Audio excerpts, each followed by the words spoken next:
Hello everyone, I'm the Spectre, and today, this is a little bit weird for me. I think I've been turned into a weird stick figure drawing shit version of me. I don't know.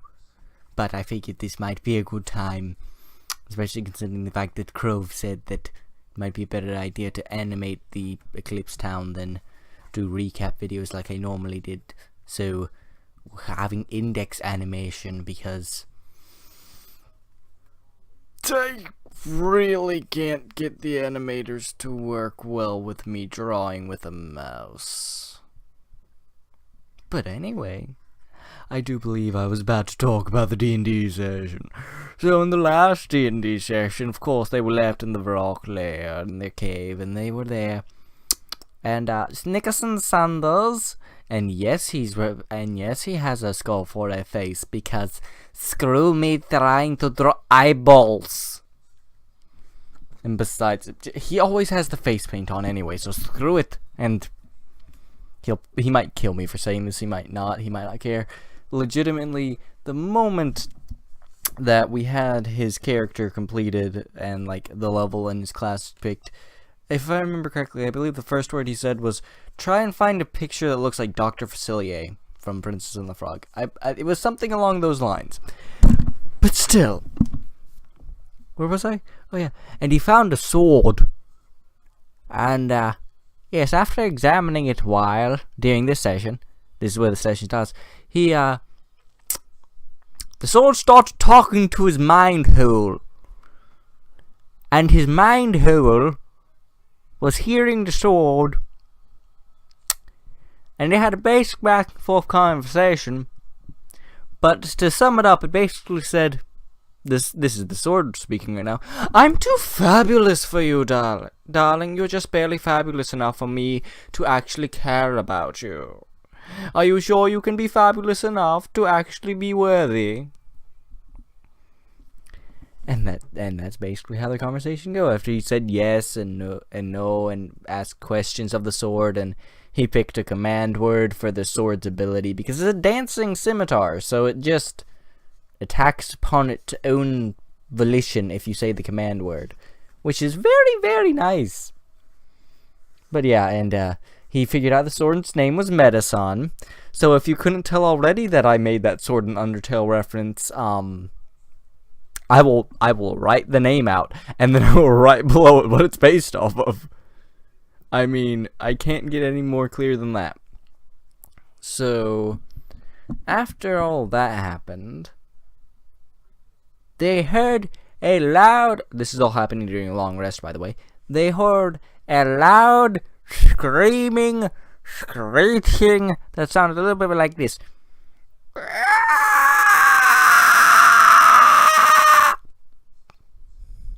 And I made them all make, like, con or... I can't remember exactly what save it was, but it was some save. 2 of them failed, and their ears started bleeding. But, after that, they saw chains start to appear throughout the cave, piercing the ceiling, cutting off the exit way. And then after that, they just heard echoing throughout the chamber. Also, I should probably preface, there were only 2 people during this session, and one of them needed to be introduced to the group, so they weren't there yet. So there was only Snickerson Sanders as a active player. But they started hearing some weird noises, and at first it just sounds like to them, roughly. But eventually, they just hear a loud sigh, and I did not want to have to use this tongue. And in Abyssal, they hear something tell them to free it. And Snickerson Sanders, I had him roll a religion check. I'm gonna double check what that roll was. Yeah, it was an 18. It was an 18. He knew enough. He knew that the cave they're standing in was home, or was foretold, or I don't know what you would say, foretold maybe, but was said to be the place where the gods had locked the god of the hunt's pet. Effectively the ancestor of all birds of prey. So hawks, falcons. It's like a combination of all of them. So they hear this from the bird. And at first they're hesitant, most likely because my mic was cutting out like crazy during this part. But once they realized the exit was closed off, they started trying to hit it. And if I remember correctly, his first reaction was sword. What was it? Lightning slash or quick slash? I don't know. He changed the command word because he figured out a Final Fantasy reference. But yeah, he said the command word, hit it, dealt some damage to these god-made chains. They'd been here for thousands of years. Thousands. And first hit went through fine. He went for another hit, and it didn't seem to hurt the metal. Then he looked down, and he had a slash wound across his torso. So then, he attempted to do Ray of Frost, as his character was trying to reason what was going on. So he did Ray of Frost 2 or 3 times in a row, and crit failed 2 of them. I kid you not. So his arm basically blew up with frost damage. And then he figured out, after a little bit more, and finally breaking the first chain after dealing enough damage to it. There were 3 separate chains. He broke the first chain. Then he thought about something, and that something was conjure spells. If I conjure things, they'll take damage and not me. So then he used his conjure spirit, summoned some shadows, and had them attack the god chains. And they broke it. And before them all stood, it just like seemed to vault up from the ground itself, the bird of the god of the hunt. The bird of Venari. Venari? Venari? Where's my religion book? I think I have it right. Double checking right now. My religion book is very important to me. If you don't know, I have a book that basically just has some characters and all of the gods are front loaded in it, and I had my recording cut off so that might not translate fully well. But yeah, it was Venari. And so the bird of Venari, the progenitor to all birds of prey, stood before them in its gloriousness, emitting this bluish light aura. And I should mention, Snickers and Sanders had made a bargain that was effectively reward us afterwards. Initially he was join us, but he would have needed a natural 20, and he did not get a natural 20. That's all you need to know. You cannot convince a god bird very well, or pet god bird progenitor of all birds of prey very easily. So instead, it's just a reward instead of getting it on its side, and trust me, the reward's good. I've already have it figured out. And it only works in my campaign setting, or if you use the rule that I do. So it's a unique reward-ish. But I got off track again. And the bird said that it needed time to get the reward together. And, return to its master and generate enough power to, actually be able to do that. Because it has been locked away for 1,000 years. And, Snickerson asked for a ride home. Or a ride to Flinneck. Not technically home. Not sure if he has a home now, not to think of it. All adventurers in D&D are nomadic. Don't even try to doubt it. But, the bird did. So it picked all of them up. There were 3 of them there. Remember, only one of them was an active player. And basically, not at the speed that it would be, literally faster than teleportation, Yet they know it's not teleportation simply because they can feel the wind going past them, and just due to god magics aren't having every bone shattered.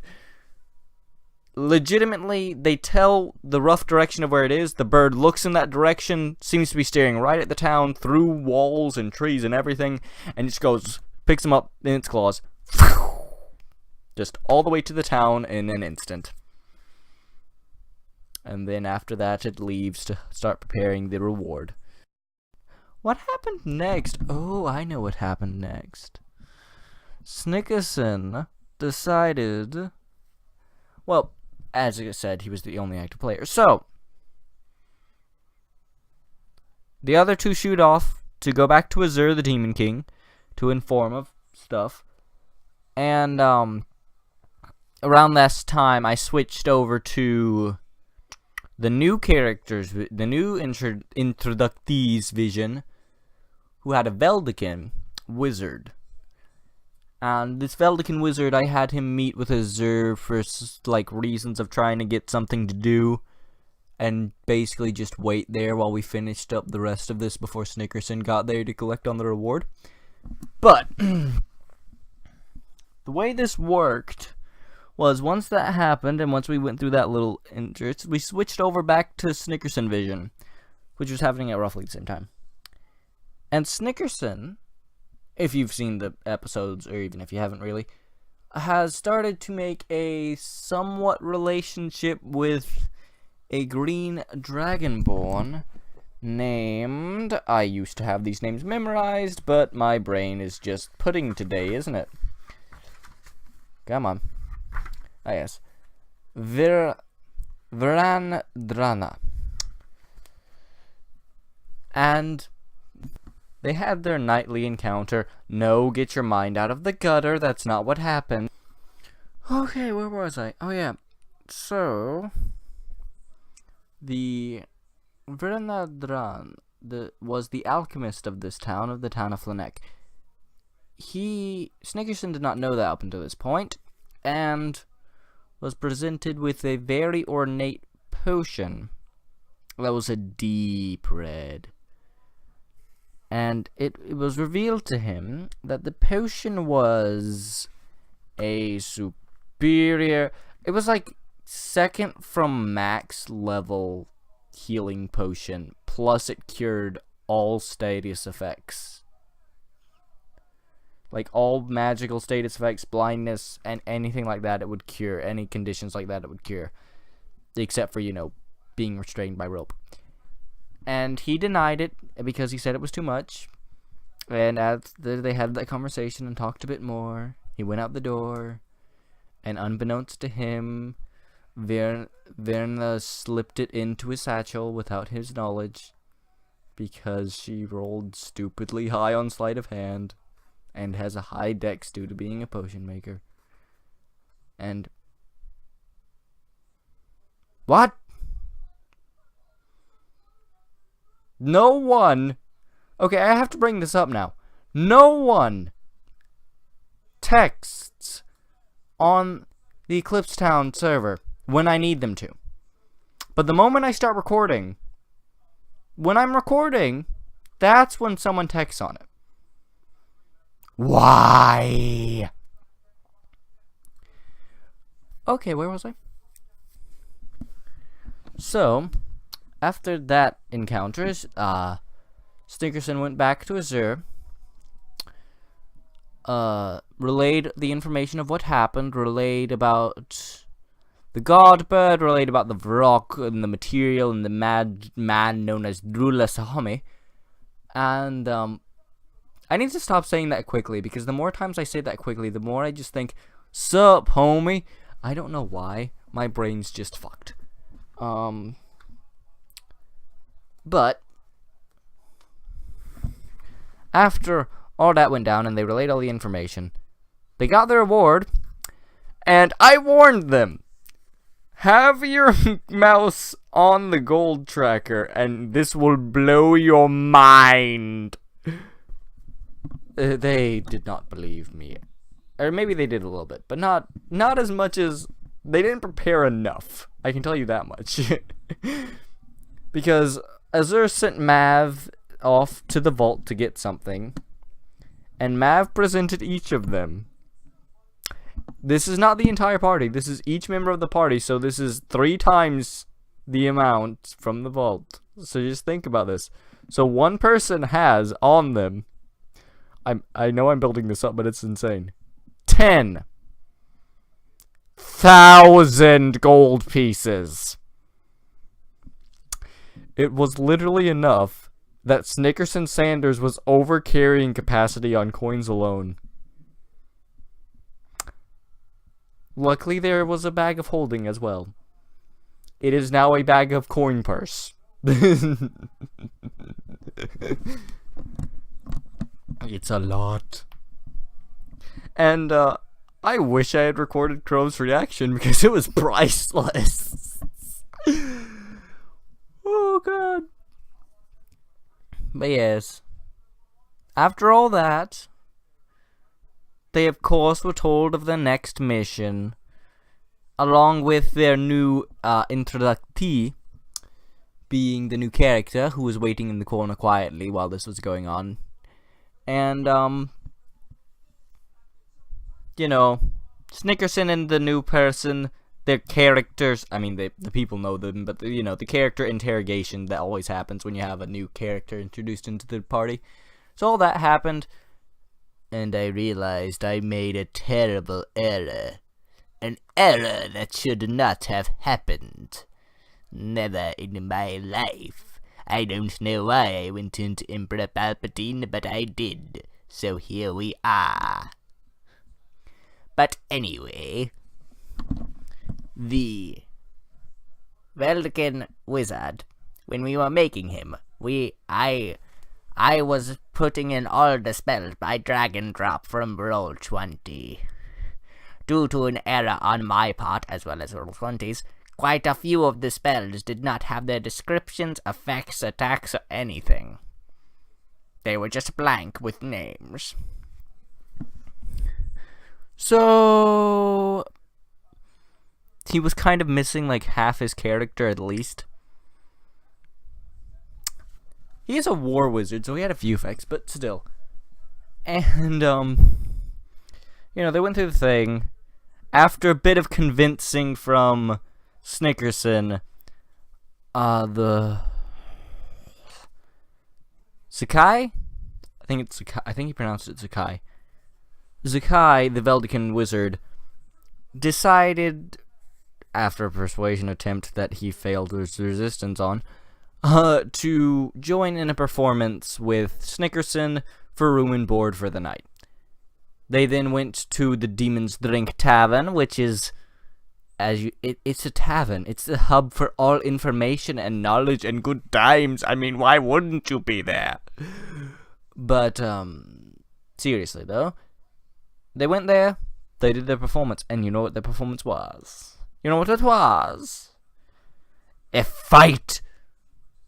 So they went into the center of town after announcing to everyone and after, you know, getting permission from the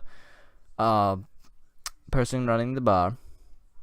The dwarfish female running the bar that could probably, I would say probably crush your throat, but she actually almost did crush Snickerson's throat the first time he came in. So there's no probably, she will. So, you know, they had their little fight, and throughout this fight, first turn, Zinnik throws a firebolt, just whizzes right by Snickerson's face. And the moment it gets to Snickerson's turn, he brings out his voodoo doll, tries to cut it, and the psychic link just doesn't connect. Zinnik fully resists all of it, not fearing the voodoo doll in the least. Next turn. I might be getting these a little bit out of order, but next turn anyway. Zinnik decided, let's make a fucking ice death storm. And he cast Sleet Storm, targeted on Snickerson. If you don't know what that does, it's effectively making giant balls of hail rain down upon thy foe. So yeah, Snickerson took some damage from that. I do think it was a dex save, though, and he's really good at dex, so he halved it. Yeah, throughout this entire thing, Zinnik was kind of threwed because the spells he did have were mostly dex saves, and Snickerson's build is basically fucking around with people with saves, and his subclass is for dex. So, yeah. But, yeah. Snickerson was pelted by ice, then retaliated with a giant lightning bolt of death, and just cast Chain Lightning and said, "Fuck you." And you know how Zinnik responded? At 34 HP when they said the concede HP limit was 50? Fuck you, lightning. Fuck you, Chain Lightning back. But it's a dex save, so again, Snickerson took like half because he has ridiculous resistances. He's even a half-elf, so he gets advantage on things that his normal class doesn't let him get advantage on. So it's like, he's the immortal to saves at this point. All he needs to do is get those feats that make him proficient in other saves, and he becomes basically the god of saves. But, aside from that, they don't get evasion, so it's not that insane. But, aside from that, next turn! I had said the 34 HP thing out loud because I was reading through his character sheet, because I like memorized these people's health for my own reasons. I like try memorizing as many of their stats as possible, that way if the question ever comes up, I don't have to physically pull up their character sheet, and I just know the stuff. But I checked, and it was at 34, and they said the concede was at 50, and he still did the lightning bolt into his turn. Next turn, Snickerson not trying to kill him, just trying to do some damage to maybe get him really, really low. So his thought process was this: I didn't think it would kill you. I was casting Inflict. He was casting Inflict Wounds at level 1. Okay? He ran up. I should probably also mention that Metason joined in on this fight, but he did like 1 or 2 swings. I think just 1, because this was a quick fight. But, ran up to him, touched him, and, didn't think it would kill him. He got 2 natural 20s, because Roll20 always rolls with advantage. So the game wanted him dead. He rolled natural 20s, and, yeah, suffice to say, Zinnik was down. If you roll a natural 20 on Inflict Wounds, even at first level, just assume your enemy is down unless you're at stupid high levels. They're dead. Well, not dead, unconscious. And the entire crowd cheered. And then, you know, Snickerson being the not murderer, as this new ally was slowly bleeding to death on the ground, forced a healing potion down his gullet. Because there's no healers in this group. I'm not even kidding you. There is not a single healer in this group, and that's my only worry throughout this entire group. Their healer is a monk with Way of Tranquility. His only healing is Healing Hands, and he never heals. He just punches things in face real good. Punch things, literally. That's a whole nother video on that guy, now that I think about it. But yeah, and after that, they got room and board for like 2 nights. And that's how that session ended. With someone almost dying when they were just introduced. Also known as standard D&D norm. AKA, nice plan. Oh, everything went to shit. It took less than 5 seconds and everything's gone to shit. Or in other words, fun. I'm the Mass Spectrum. Like, comment, subscribe, all these things you must do. Or if you want to do them, I don't really care, but please, if you want to do them, don't let me stop you. So, I'm the Mass Spectre, and goodbye.